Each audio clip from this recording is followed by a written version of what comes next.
네, 오늘 말씀 제목은 요새에 머무니라, 요새에 머무니라라는 제목으로 말씀을 나눌 텐데요. 29절에 보면 다윗이 올라가서 엔게디 요새에 머무니라라는 말씀 구절이 있기 때문인데요.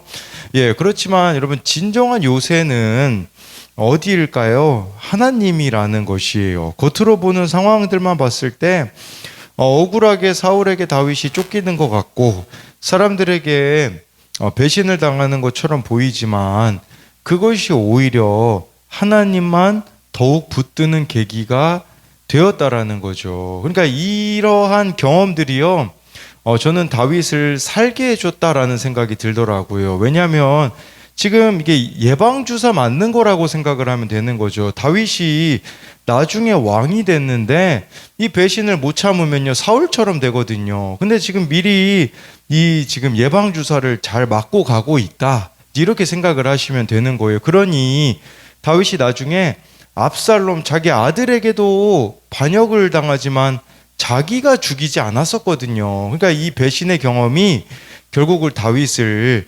지켜주었다라는 것을 뜻하는 거겠죠. 그렇기 때문에 정말 좋아요, 여러분들이. 하나님만 우리가 신뢰하며 나아갈 때에 하나님께서 저와 여러분들의 요새가 되어 주신다라는 것입니다. 그래서 오늘 이 하나님께서 어떻게 다윗을 통해 일하시는지를 보면요. 첫 번째는요, 하나님께서 믿음의 동역자를 통해서 일하십니다. 15, 16절인데요. 다윗이 사울이 자기의 생명을 빼앗으려고 나온 것을 보았으므로 그가 십광야 수풀에 있었더니 사울의 아들 요나단이 일어나 수풀에 들어가서 다윗에게 이르러 그에게 하나님을 힘있게 의지하였는데 라고 말씀해 주고 있어요. 15절에 보면요, 다윗이 받아야 할 충격이 얼마나 컸겠습니까? 사울이 자기를 죽이려고 한다라는 것을 보았다고 말씀해 주고 있잖아요. 그러니까 이게 실제적으로 진짜 사울이 나를 죽이려고 한다고 하니 두려움이 얼마나 컸겠습니까? 그리하여서 다윗은 십광야 수풀에 있었는데 이곳은 헤브론에서 남쪽으로 약 8km 정도 떨어진 지역입니다. 다윗이 이렇게 피하고 있는 것을 보면요, 그 지명들이 또 주목할 만하더라고요. 어제는 그일라 사람들을 도와주었잖아요. 그일라라는 것은 요새라는 의미가 있더라고요. 그래서 이 그일라 사람들을 도와줌으로 하나님을 요새로 삼아야 함을 알려주셨다면, 하나님이 요새가 되어주셨다면, 오늘은요 이 십광야거든요. 다윗이 숨어 있는 곳이 이 10이요 재련소라는 의미가 있더라고요. 재련소.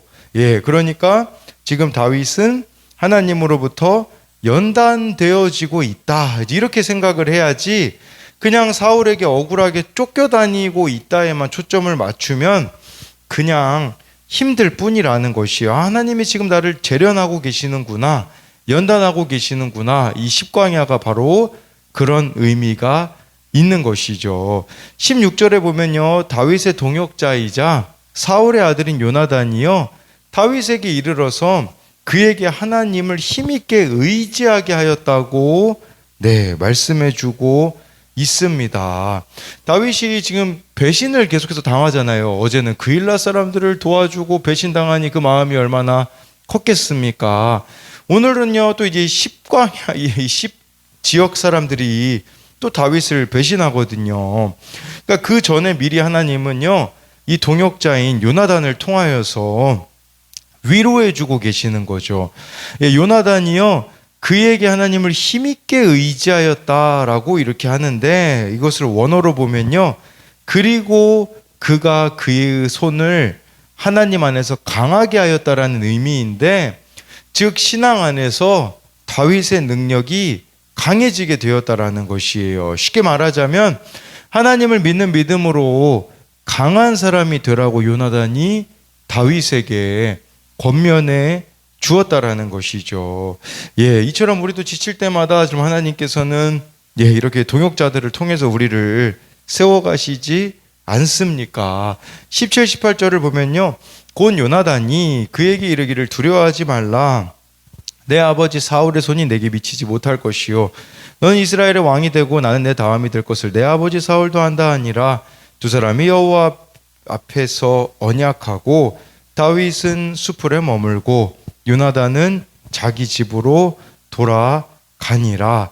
17절에 보니까요, 요나단은 다윗에게 두려워하지 말라고 하면서 아버지 사울의 손이 다윗에게 미치지 못할 거라고, 다윗은 이스라엘의 왕이 되고 자신은 2인자가 될 것을 사울도 안다고 말하고 있어요. 그러니까 이 고백을 지금 요나단이 하고 있다라는 것은요, 쉽게 말씀드리자면 요나단은요, 2인자로 살아도 나는 만족한다라는 뜻입니다.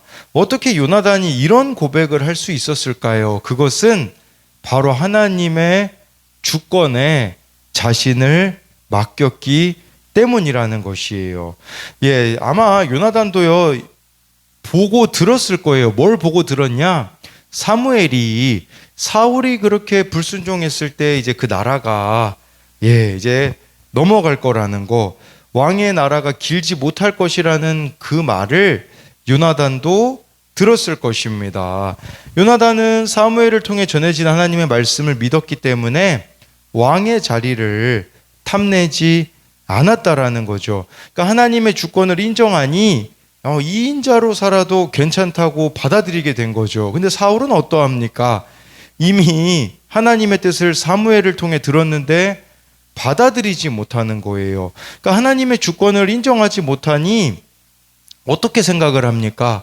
다윗을 죽여야만 된다라는 생각을 가지고 있어요. 다윗을 죽여야지만 자기 나라가 길게 될 거라는 생각을 가지고 있는 것이죠.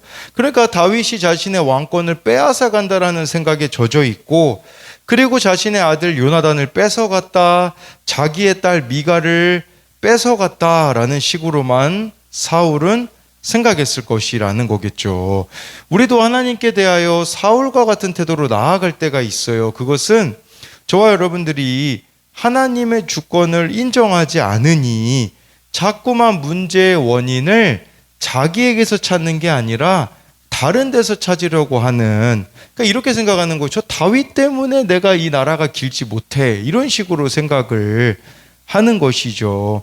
그러나 다윗은 어떻습니까? 일어나는 일들 속에서요, 어제도 내 탓이오, 엊그제도 내 탓이오 라고 고백하는 그 말씀들이 나오잖아요. 안 그래도 그 일라 사람들에게 배신당하여 힘든 마음이 있지만 하나님은요, 내 탓이오 라고 하면서 가는 자들을 이렇게 요나단을 통해서 위로하신다라는 겁니다. 18절에 보면요, 다윗과 요나단이 여호와 앞에서 언약을 하고 있어요. 이 언약이 지금 몇 번째 언약이냐면 세 번째 언약입니다. 첫 번째 언약을 맺은 것은 다윗이 골리앗을 죽인 후에 보면 사무엘상 18장 3절에 첫 번째 언약이 나와요. 그때 이제 요나단이 자기 막 칼도 주고 옷도 주었거든요. 두 번째 언약은 사무엘상 20장 16절에 보면요, 다윗이 사울을 피해 이제 도망자의 삶을 처음으로 시작할 때 그때 두 번째 언약을 맺었고요.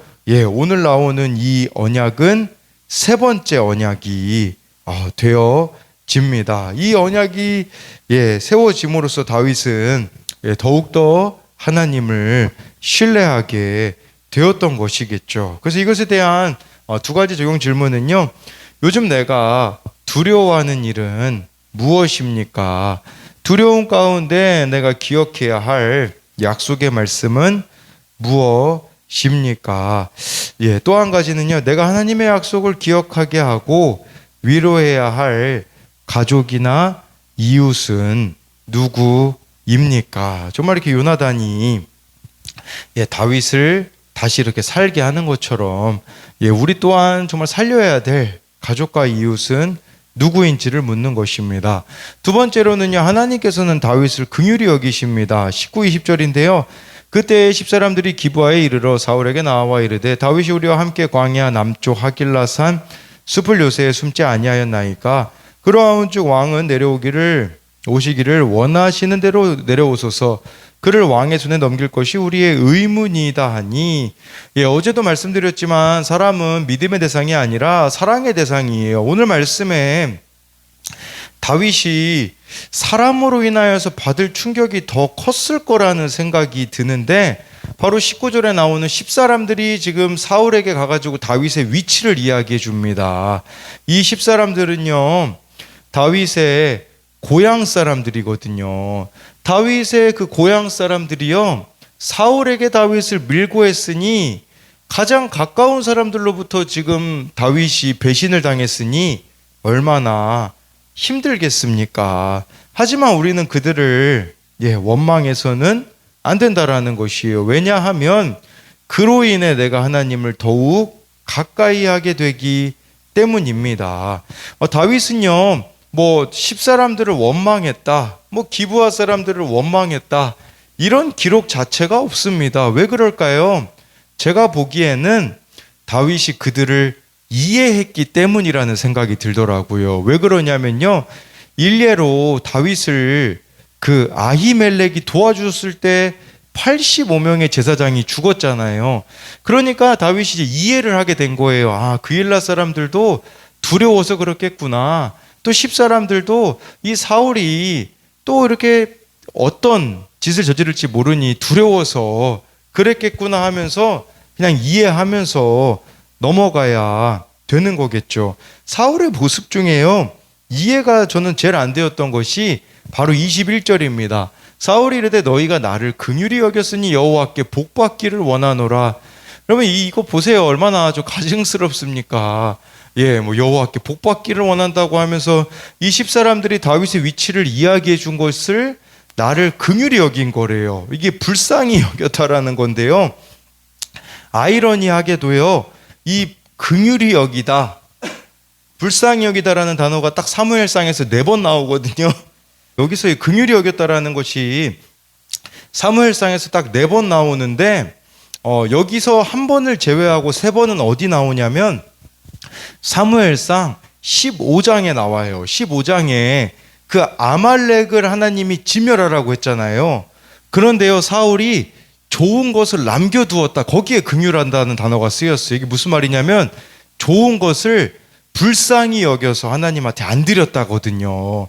그러니까 그렇게 4번이나 긍휼히 이 불쌍히 여기다라는 것을 사울이 한 말에 쓰여 있는데, 이건 뭘 말해주는 거냐면요, 불쌍히 여기지 말아야 할 것을 사울은 불쌍히 여겼다고 할 때 쓰였던 거예요. 그러니까 사울은요, 자기에게 유익이 되는 것들은 불쌍히 여겼어요. 하나님이 아말렉 가운데 모든 걸 진멸하려고 했는데 좋은 것을 남겼을 때 이렇게 3번이나 불쌍히 여겼다라는 게 쓰인 거죠. 좋은 것을 불쌍히 여겨서 남긴 것이겠죠.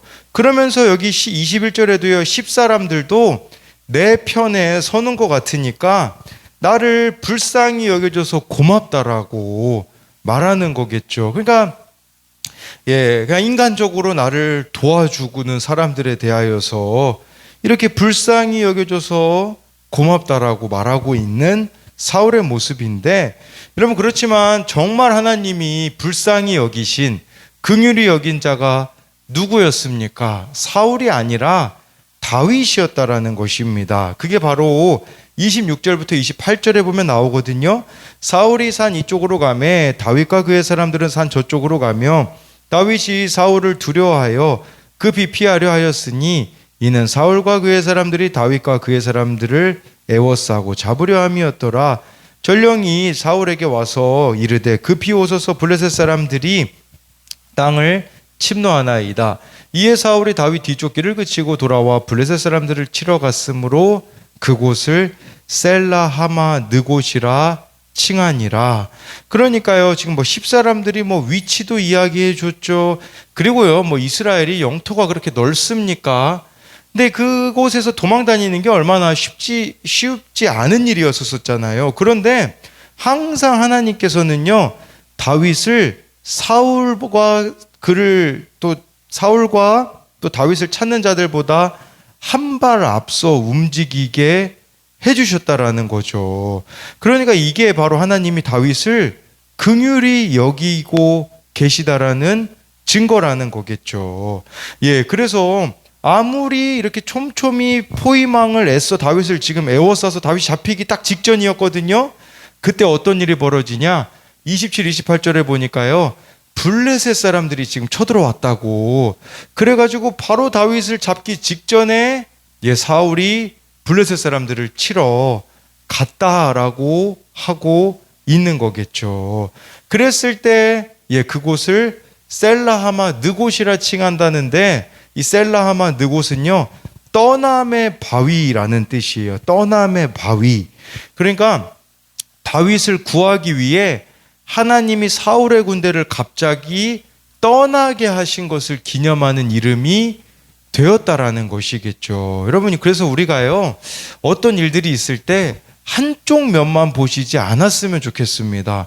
우리가 한쪽 면만 보면요 절망한 일 아니겠습니까? 그런데 그 이면을 보면요 하나님이 일하고 계시는 것으로 우리는 마주하고 있잖아요. 그렇기 때문에 정말 좋아요, 여러분들이 절망스럽게 여겨지는 그 사건 이면에 일하고 계시는 그 하나님을 오늘 말씀을 통해 신뢰하며 나아갔으면 좋겠습니다. 그리하여서 정말 하나님께서 나를 긍휼히 여기실 수 있는 그런 저와 여러분들이 되었으면 좋겠습니다. 그래서 이것에 대한 두 가지 적용 질문은요. 나는 사울처럼 무언가를 쫓고 있습니까? 다윗처럼 쫓기고 있습니까? 내가 그쳐야 할 근심은 무엇입니까? 또 한 가지는요. 예상치 못한 방법으로 어려운 상황에서 벗어난 경험이 있습니까? 그래서 내가 생각지 못한 방법으로 하나님의 일하심을 경험한 적이 있는지를 묻는 것입니다. 기도하겠습니다.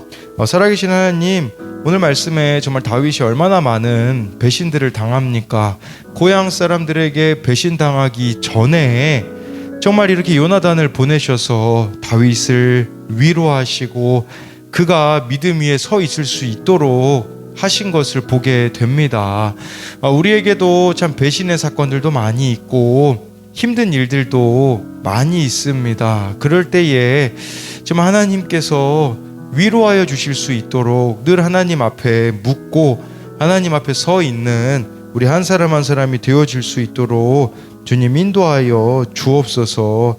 그리고 사람들이 나를 배신했다라는 사실에 그것만 자꾸 생각하여서 비참한 마음이 들기보다는 그들도 두려워서 그랬겠구나 라며 그냥 이해하고 하나님을 우리가 요새로 삼으며 나아갈 수 있도록 하나님 인도하여 주옵소서. 그리할 때에 하나님께서 나를 긍휼히 여겨 주시고 피할 길을 준비하신다는 사실을 오늘 말씀을 통해 봅니다. 그렇기에 한쪽 면만 보고 절망하는 것이 아니라 그 이면에서 일하고 계신 하나님을 입체적으로 볼 수 있는 그런 믿음의 눈을 우리들 가운데 허락하여 주실 것을 믿으며 살아계신 예수님 이름으로 기도드립니다. 아멘.